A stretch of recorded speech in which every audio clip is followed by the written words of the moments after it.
now, DDHQ now projects that Michelle Tafoya has won the Republican U.S. Senate primary in Minnesota and will advance to face the Democratic winner in November. And she joins me now. Michelle, congratulations on your win. I know you've been out there campaigning very hard. So how are you feeling tonight? Well, we feel like we now, our message took. Our message resonated with people. We know here in Minnesota that this state is going in the wrong direction at the speed of sound. And that breaks a lot of Minnesotans' hearts, mine especially. But so many Minnesotans are sad about it. They're either leaving, their businesses are leaving. But I hope this gives them hope that we can change things, because this single party rule that we have had in this state for years, Katie, has brought us to this point of embarrassment, of fraud, of low school scores, test scores, reading scores, of elevated crime. And the only way we're going to get out of that is by not continuing to re-elect the same people who got us here. So we think that message was sent loud and clear, and we're thrilled. So, Michelle, we are seeing in Minnesota tonight that a Democratic turnout is high. There's been a lot of action there by the activists opposing immigration and customs enforcement, which you are very familiar with. This, of course, was ground zero in 2020 for the most expensive riots in American history. Republicans haven't won this office in Minnesota for decades now. So what is your plan, and how are you feeling about your chances in November for the general election? Well, listen, we are reaching out to Republicans. We're reaching out to independents. We're reaching out to Democrats who also know that the problems go far beyond what they were, say, 20 years ago. And now it's time to change back. We cannot tell our kids that we could give promotions to those people who have failed us so badly. And so what we need to do is bring in new leadership, because we have an absolute crisis of leadership here. So this is the message that we're sending. Look, we don't want men in women's sports. We want to feel safe on our streets. We want the fraud to end, and we want people to be held accountable. These are the kinds of things that Minnesotans are demanding across the political spectrum, and we are welcoming everyone into our tent.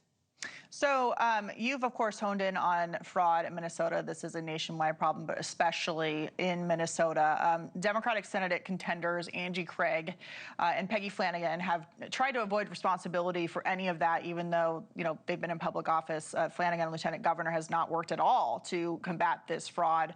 What do you make of that? And do you think that people in Minnesota are watching the issue of fraud, given that it's their tax dollars that are being stolen from them to fund a lot of these people and these fraudsters? Fraud continues to be the top issue in Minnesota. We are unique in that way here in this state, because this was the epicenter of the embarrassment, right? Mm-hmm. And you're correct. Neither of those DFL candidates, Peggy Flanagan or Angie Craig, did a thing to stop it. Not only that, they tried to gaslight everyone that it wasn't even happening. And then, oh, maybe it's happening a little, but we're not accountable. Well, then who is? You have been in power all this time, and you have done nothing. You've barely even spoken about the fraud. So look, we want to get in there. We know there are ways from the United States Senate that we have levers not only to stop it and prevent it, but to claw it back and to say to states like Minnesota, unless you have guardrails in place, unless you have ways to prevent this fraud in the future, you're not getting the federal dollars for your programs that are so huge to begin with, but you're not going to get that money until you are ready to steward it correctly. Michelle, before you go, I have to ask you about one last topic. Of course, the WNBA, which you covered as a prominent sportscaster. The league is now having to define what a woman is, despite the W being before NBA. It's quite astonishing.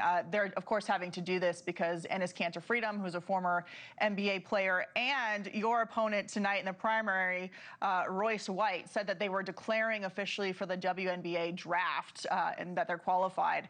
I mean, what position are we in now that the WNBA has decided that they're not going to define it, but now they're being forced by men to define it? When this league started 30 years ago, Katie, and I was very much a partner in it, doing play-by-play, Reggie Miller was my analyst. It was a celebration of women, of really strong, talented women, as you said, thus the W in WNBA. Well, you know, now you've got this wishy-washy attitude toward what is a woman. So I think very smartly, Enes Kanter Freedom and Royce White, quite frankly, stepped in and said, fine, you don't know what a woman is? Then we are now identifying as women, and we want to be in the draft. Now they've backed the WNBA in a corner, and this is probably a really good exercise for the WNBA to have to go through. Look, the IOC has said we're going to recognize only biological women in the women's division. We're talking about Title IX here now being at risk. And this is something that women fought for so long. Katie, I know you benefited from it. I certainly did. This is the kind of issue where so many people say, what is happening? This is not common sense. I want my common sense back, and we're going to bring it to them. Well, Royce White will be on our show this week, so we will talk to him about his prospects. But tonight, Michelle Tafoya, wonderful to have you. Congratulations, and we really appreciate you coming to talk about it on this busy night for you. Good luck. Thank you, Katie. Thanks a lot. Talk to you soon.